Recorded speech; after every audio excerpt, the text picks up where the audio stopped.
Assalamualaikum warahmatullahi wabarakatuh. Alhamdulillahilladzi bini'matihi tatimmu shalihat wa fi fadlihi tahaqqaqu al-maqasid wal ghayat. Muslimun, Allahumma inna nas'aluka ilman nafi'an wa rizqan tayyiban wa amalan mutaqabbala. La ilaha illa anta subhanaka inna kunna minadh dhalimin. Amma ba'd. Kaum muslimin dan muslimat, al-musyahidin wal musyahidat, para pendengar Radio Rabbani 91,1 FM dimanapun berada, semoga senantiasa dirahmati dan dijaga Allah Subhanahu wa ta'ala. Alhamdulillah, kita bersyukur pada Allah Subhanahu wa ta'ala atas nikmat dan karunia yang Allah limpahkan kepada kita. Bersyukur dengan cara kita memuji Allah Subhanahu wa ta'ala dengan lisan, meninggikan dan menyanjung nama dan sifat-sifatnya yang tinggi, serta kita menjalankan perintah-perintahnya dan meninggalkan seluruh larangan-larangannya. Di antara bentuk bagian daripada rasa syukur kita kepada Allah Subhanahu wa ta'ala, duduknya kita di majelis ilmu yang seperti ini, dan mudah-mudahan ilmu yang kita pelajari menjadi catatan amal kebaikan di sisinya, serta kita diberkahi dan diberikan kemudahan untuk menjalankannya. Salawat dan salam senantiasa kita ucapkan untuk junjungan kita Muhammad sallallahu alaihi wasallam, manusia yang paling berjasa kepada kita, melebihi jasa orang tua kita, karena risalah yang beliau bawa membawa kepada keselamatan untuk kita, memberikan jalan-jalan kebahagiaan di dunia dan di akhirat bagi orang yang mengamalkannya, serta dengan risalahnya kita mengenal siapa Rabb kita dan apa agama kita, serta siapa Nabi kita. Mudah-mudahan Allah Subhanahu wa ta'ala memberikan kepada kita kemudahan untuk bisa mencontoh dan menirunya, serta membuktikan cinta kita kepadanya. Ikhwah fillah, kaum muslimin dan muslimat, pagi kali ini kita akan kembali melanjutkan pembahasan kitab Tajrid At-Tauhid, masih seputar syubhat para pemuja kubur. Di antara syubhat mereka adalah perkataan mereka, innan nabiyya sallallahu alaihi wasallam hayyun fi qabri, bahwa sesungguhnya Nabi sallallahu alaihi wasallam hidup di kuburannya. Ini syubhat mereka.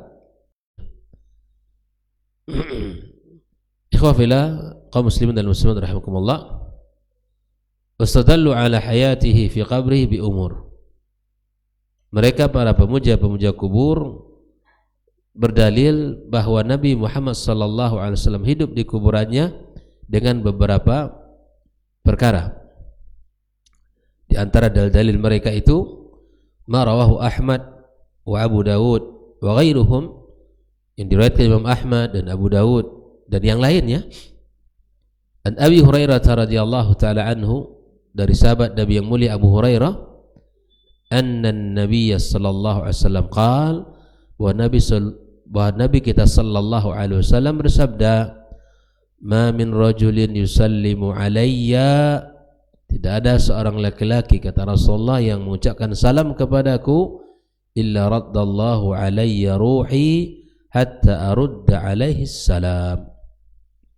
Tidak ada seorang laki-laki yang mengucapkan salam kepadaku, lalu kemudian Allah Subhanahu wa ta'ala mengembalikan ruhku kepadaku sehingga aku menjawab salamnya. Ini mereka berdalil dengan hadis ini. Qalu wa hadza yadullu ala hayati. Dan hadis ini menunjukkan bahwa Nabi Muhammad hidup di mana? Di kuburannya. Itu yang pertama.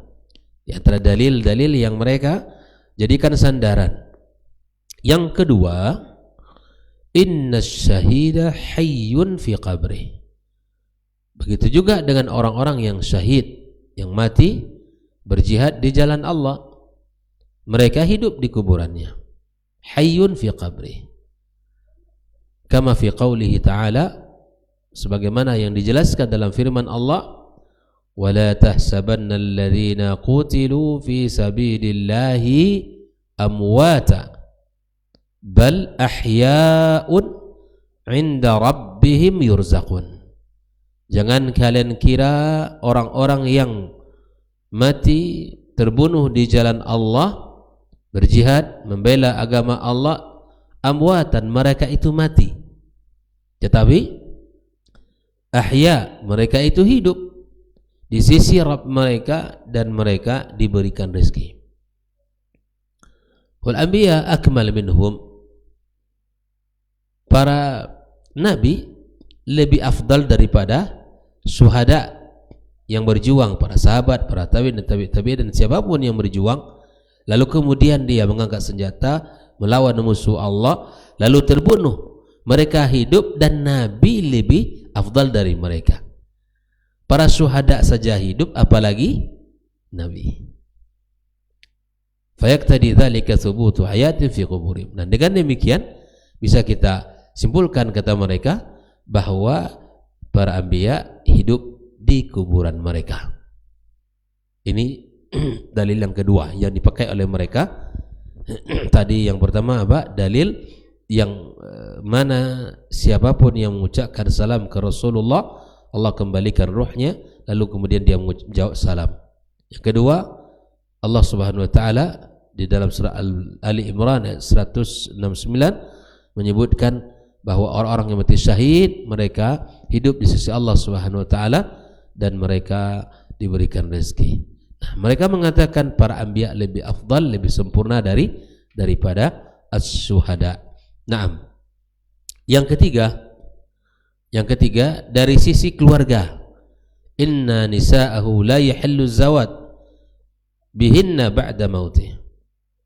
Bahwa istri-istri Nabi alaihi salatu wassalam, ya, istri-istri yang beliau tinggalkan setelah Nabi wafat, tidak dibolehkan mereka menikah.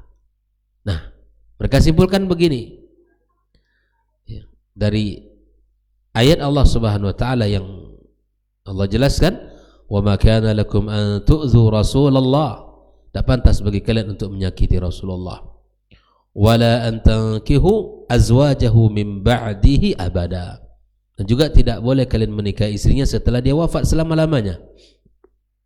Inna dzalikum kana 'indallahi 'azimah. Sesungguhnya hal yang demikian itu di sisi Allah adalah dosa besar. Nah, wa innama, ya, kata mereka ini, muni'na minaz zawad li baqa'ihinna fi ismatihi haitsu innahu hayyun fi qabrih. Nah, para istri Nabi yang ditinggal oleh Nabi SAW tidak boleh dinikahi setelah Nabi wafat karena mereka ini masih dalam ikatan, ya, ikatan pernikahan dengan Nabi SAW, ya, karena Nabi hidup di dalam kuburannya. Ah, inilah ada tiga, ya. Tadi dalil yang mereka pakai apa? Tentang Nabi menjawab salam. Ini menunjukkan Nabi hidup. Yang kedua, para syuhada saja hidup di dalam kuburan, dan Nabi tentu lebih utama, lebih afdal, lebih sempurna dari mereka. Yang ketiga, dilarangnya istri-istri Nabi menikah setelah Nabi wafat karena mereka masih dalam ikatan pernikahan dengan Nabi, karena Nabi SAW hidup di dalam kuburan. Kalau kita tambahkan dalil mereka yang keempat, ma rawahul Imam Muslim min hadithi Anas radhiyallahu taala an, apa yang diriwayatkan Imam Muslim dari jalur Anas radhiyallahu taala an, anna Rasulullah sallallahu alaihi wasallam qala, bahwa Nabi kita bersabda, ataitu wa fi riwayatin hidab marartu ala Musa lailata Isra usriya bi 'inda al-Kathib al-Ahmar wa huwa qa'im yusalli fi qabri. Wa hadha dalilun ala hayatihi wa rasuluna akmal min. Nabi SAW meriwayatkan di malam di mana dia Isra, maka dia melewati Musa alaihissalam di sebuah bukit Jabal Ahmar, Al-Kathib Al-Ahmar, di mana Musa berdiri salat di kuburannya. Ini menunjukkan bahwa Musa saja hidup dan Nabi Muhammad SAW lebih sempurna daripada Musa. Ini kata mereka. Dan dalil yang terakhir, ma rawahu Abu Ya'la wal Bazzar wa ghairuhuma anna an-nabiy sallallahu alaihi wasallam qala al-anbiya ahya'un fi quburihim wa fi quburihim yusallun. Para nabi itu hidup dan mereka berada di kuburan mereka itu sendiri salat. Nah, ini kata mereka. Ini lima hadis yang mereka pakai di dalam melegalkan syubhat bolehnya meminta kepada Nabi sallallahu alaihi wasallam setelah dia wafat. Berkata Syekh Faisal, al-jawab ala hadhihi syubhah wa bayan zayfiha yakunu min tariqaini. Menjawab dan membantah syubhat mereka ini dan menjelaskan kebohongannya melalui dua sisi atau melalui dua cara. Yang pertama, ibtalul istidlal bi kulli dalilin ala hidah, menjelaskan atau membantah pendalilan mereka, dalil mereka pada setiap dalil, membantah alasan-alasan dan hujah-hujah mereka pada setiap dalil masing-masing. Jadi dijelaskan nanti pada setiap dalil yang mereka pakai apa jawabannya. Yang kedua, ibtalu jumlatil mas'alati wasyubah wa istidlaluhum bi thubuti hayati fi qabri ala jawazi du'ai. Kalau tadi dibantah masing-masing dalil yang mereka pakai, yang kedua ini adalah secara jumlah, secara keseluruhan masalah dan syubhat-syubhat yang mereka lontarkan. Mari kita lihat jawaban pertama. Amma tariqul awwal wa tariqul awwal. Maka ar-raddu ala istidlalihim bi hadithi raddis salam min wujuh. Yang pertama, hadis yang mereka pakai tadi untuk membolehkan meminta kepada Nabi setelah Nabi wafat dengan dalil menjawab salam. Itu kan tadi yang dipakai oleh mereka. Maka membantah mereka dengan beberapa sisi. Yang pertama, hadis raddus salam atau raddut taslim ghayah ma fihi anna ruhan nabi turaddu li raddit taslim. Hadis ini menunjukkan bahwa ruh Nabi sallallahu alaihi wasallam dikembalikan kepadanya untuk bisa menjawab salam. Kan begitu? Dikembalikan ruh Nabi alaihi salatu wasallam oleh Allah agar dia bisa menjawab salam, la li'annaha mustaqirra baqiya fi jasadihi kulla waqtin wa hin. Kata Syekh Faisal, ini tidak menunjukkan bahwa ruh itu berada pada jasadnya pada setiap waktu dan keadaan, setiap waktu dan kondisi.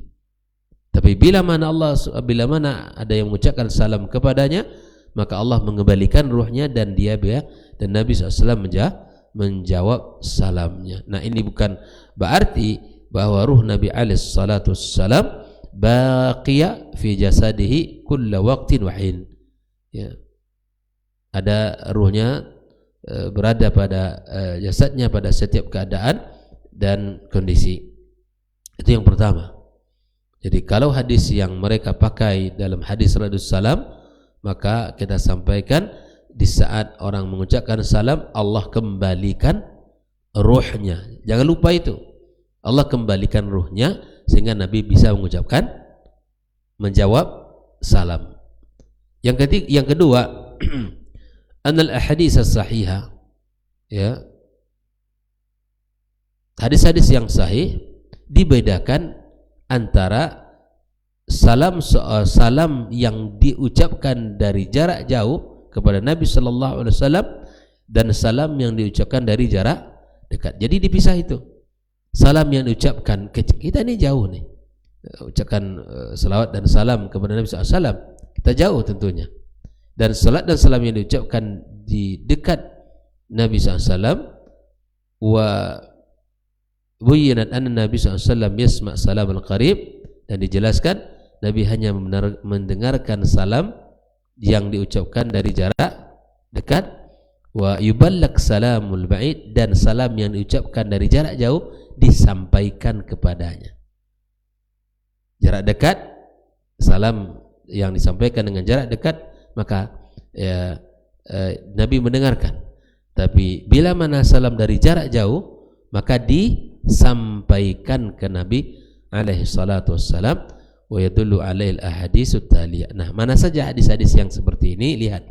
Yang pertama, hadis rawahu Ahmad wa Nasa'i wa sahahu Ibnu Hibban min hadits Ibnu Mas'ud radhiyallahu taala anhu, yang diriwayatkan Imam Ahmad, kemudian wa Nasa'i dalam kitab sunannya, Ahmad dalam Musnad, wa sahahu Ibnu Hibban, ya, Ibnu Hibban, kemudian dari jalur hadis Ibnu Mas'ud radhiyallahu taala an, di mana Nabi alaihi salatu wassalam qaal, inna lillahi malaikatan sayyahina fil ardi, sesungguhnya Allah memiliki malaikat banyak, karena jumlah malaikat lebih banyak dari jumlah manusia yang berkeliling di muka bumi ini. Tuh, subhanallah. Sayyahina fil ardi yuballighuni an ummatis salam. Malaikat-malaikat tersebut menyampaikan salam umatku kepadaku. Jadi kalau salam dari jarak dekat Nabi mendengar. Tapi kalau salam dari jarak jauh, kita seperti sekarang ini, kita ucapkan salawat dan salam, ya, Allahumma salli ala Muhammad wa ala ali Muhammad, kita ucapkan dari jarak jauh seperti ini, maka innahu yuballigh, maka salamnya disampaikan ke Nabi alaihi salatu wasallam. Siapa yang menyampaikan? Malaikat. Yang kedua, ma rawahu Abu Dawud di dalam kitab sunannya, Abu Dawud dalam kitab sunan, Ibnu Majah juga dalam kitab sunan, ya, An-Nasa'i wa sahahu Ibnu Hibban, dan disahihkan oleh Ibnu Hibban dalam sahihnya, an Aus ibn Ausin radhiyallahu taala an, dari sahabat Nabi Aus ibnu Ausin radhiyallahu taala anhu, anna Nabiy sallallahu alaihi wasallam dzakara ya fadla yaumil Jum'ah, Nabi menjelaskan tentang keutamaan hari Jumat. Nah, kalau tadi ada malaikat yang berkeliling di muka bumi yang menyampaikan salam umatku kepadaku, kata Nabi. Nah, di hadis yang kedua ini bahwa Nabi menyebutkan keutamaan hari Jumat. Faqal fa'akthiru alayya minas salati fi, perbanyaklah ucap salawat kepadaku di hari Jumat itu. Fa inna salatakum ma'rudatun alayya, karena salawat kalian itu ya diperlihatkan kepadaku. Ini keutamaan berselawat di hari Jumat. Nah, di antara amalan yang sangat dianjurkan adalah memperbanyak ucapan salawat kepada Nabi alaihi salatu wassalam. Maka Nabi suruh kita untuk memperbanyak salawat dan salam kepada Nabi kita alaihi salatu wassalam, karena salat kita itu, ya, anna Nabiy sallallahu alaihi wasallam qaal, Nabi bersabda, la tattakhidhu qabri 'ida, jangan kalian jadikan kuburanku sebagai id, ya, perayaan. Wala tattakhidhu buyutakum kubura, dan juga jangan kalian jadikan rumah-rumah kalian kuburan. Enggak boleh, ya. Jadi rumah itu tempat yang nyaman, bukan tempat seperti kuburan. Wasallu alayya haitsuma kuntum, bersalawatlah kalian kepadaku dimanapun kalian berada. Fa inna salatakum tablughuni, karena salawat kalian itu sampai kepadaku. Ya, di salat Nabi yang kita ucapkan Allahumma salli ala Muhammad di tempat kita, dalam majelis kita pagi ini, maka itu sampai kepada Nabi alaihi salatu wassalam. Maka perbanyaklah kita mengucapkan salawat dan salam kepadanya. Nah, ikhwah fillah rahimakumullah. Fa hadhil ahadits, hadis-hadis yang sudah kita sebutkan tentang menjawab salam ini, wa ghairiha, dan hadis-hadis yang lain, tubayyin annahu yuballigh salamul ba'id wa la yasma'u. Yang kalau salam dari jarak jauh Nabi itu disampaikan karena Nabi tidak mendengarkan. Fa yakunu haitsu raddus salam khassan bil qarib. Nah, dari sini kita pahami hadis menjawab salam itu khusus salam dari jarak dekat bagi. Hadis yang bicara tentang menjawab salam itu adalah khusus dari jarak dekat. Adapun dari jarak jauh tadi apa? Disampaikan. Yang dijawab oleh Nabi tadi itu dari jarak dekat. Adapun dari jarak jauh seperti kita hari ini di tempat kita ucapkan salat dan salam kepadanya, itu disampaikan kepadanya. Wa hadzal hadits huwa alladhi istanda ilaihi Imam Ahmad wa Abu Dawud ala jawazi ziyarati qabri. Inilah dalil yang dipakai oleh Imam Ahmad, oleh Abu Dawud, bolehnya kita menziarahi kuburan Nabi sallallahu alaihi wasallam. Kenapa? Karena Nabi kalau jarak dekat Nabi menjawab salam, dikembalikan Allah ruhnya, lalu kemudian dia menjawab. Ya, dan itu tidak bisa kita ukur dengan hidup kita di dunia ini. Kehidupannya berbeda dengan kehidupan kita ya di alam dunia ini. Ikhwah fillah. Nah, idfaimu minhu salam min qaribin jam'an bainal ahadits, maka dipahami dengan cara mengumpulkan seluruh hadis-hadis itu ya, dipahami ya adanya assalam dari jarak dekat, dan itu bila mana berkumpul di seluruh, kalau kita kumpulkan gabungkan seluruh hadis-hadisnya, kalau kita gabungkan seluruh hadis-hadis yang kita bacakan tadi itu. Ikhwah fillah rahimakumullah. Maka dengan demikian tentu tidak bisa kita legalkan apa yang mereka sampaikan. Nah, ya hadis berikutnya atau jawaban berikutnya ini, anna radd ar-ruh 'ala al-mayyit li yarud as-salam laisa khasan bin nabi. Nah, bahwa dikembalikan ruh kepada si mayit dan bisa menjawab salam itu bukan kekhususan bagi Nabi. Tadi ya, bal huwa likulli ahad, lima rawahu bin Abdul Bar wa sahahu min hadits Ibn Abbas radhiyallahu ta'ala an wal Baihaqi fi Syu'ab ya min hadits Abi Hurairah radhiyallahu ta'ala anhu anna Nabi sallallahu alaihi wasallam qala, sesungguhnya Nabi bersabda, ma min ahadin yamurru biqabri akhihil muslim, tidak seorang muslim yang melewati kuburan saudaranya, karena ya'rifu fid dunya, dulu dia kenal ketika di dunia, si fulan meninggal dunia, kita lewat tuh, ucapkan assalamu alaik, kita ucapkan salam kepadanya, fa yusallim alaihi illa raddallahu alaihi ruhahu hatta yarudda alaihi salam. Allah kembalikan ruhnya, kemudian dia bisa menjawab salam. Fal hadza yaqti hayatun nas kullihim fi quburihim wa jawaz al-istighatsati bihim, subhanaka hadza buhtanun azim. Dan tentu ini bukanlah sebuah hal yang benar, di mana boleh kita minta kepada Nabi SAW setelah dia wafat, karena dianggap dia hidup seperti mana dia hidup di dunia berdasarkan hadis-hadis tentang menjawab salam tadi. Ya. Maka ini adalah hal yang patut untuk dicermati sehingga tidak kita termasuk kepada orang-orang yang menyimpang. Ya bagi wa mithlu ma thabata anna al-mayyit yasma' qira'ani ali ashabihi idza wallau anhu ba'da dafni kama fi sahih. Begitu juga bahwa si mayit mendengarkan ya hentakan sendalnya ya orang-orang yang mengantarnya, saudara-saudaranya, karib kerabatnya, ya Allah, ya idza wallau anhu, kalau mereka meninggalkannya ba'da dafni, setelah dia wafat, sebagaimana dalam hadis yang sahih. Khadal kiram rahimakumullah, ini bantahan-bantahan yang disampaikan oleh Syekh Faisal terhadap apa? Bahwa bolehnya meminta kepada Nabi setelah dia wafat, kemudian berdalil dengan lebih kurang lima dalil yang mereka pakai. Yang pertama apa tadi? Dalil yang pertama hadis menjawab salam, yang kedua bahwa seorang syahid hidup di dalam kuburannya, yang ketiga istri Nabi tidak boleh dinikahi setelah Nabi wafat karena masih dalam ikatan pernikahan.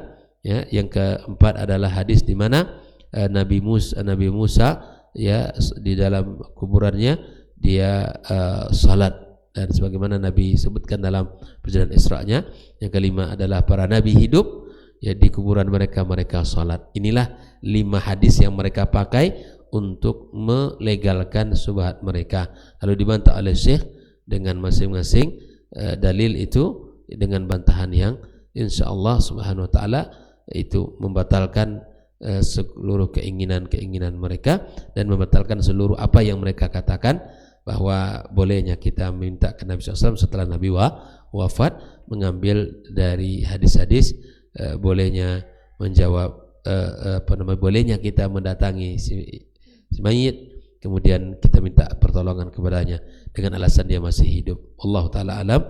Ya, ini mudah-mudahan yang bisa kita sampaikan pagi ini menjadi ilmu, dan insyaallah kita lanjutkan besok bantahan terhadap bagian yang kedua. Apa tadi dalil mereka bagian kedua? Bahwa orang yang syahid saja hidup dan Nabi SAW lebih afdal daripada syuhada. Insyaallah besok kita akan bahas bantahan terhadap poin ini. Barakallahu fikum wa sallallahu ala nabiyyina habibina Muhammadin wa ala alihi washabihi ajmain. Assalamualaikum warahmatullahi wabarakatuh.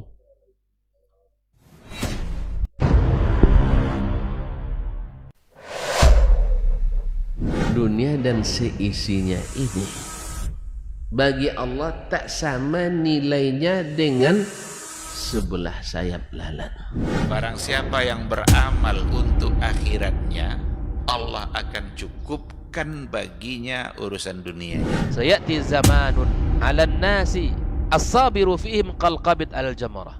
Akan ada satu masa di akhir zaman yang berpegang teguh dengan agamanya seperti orang yang sedang memegang bara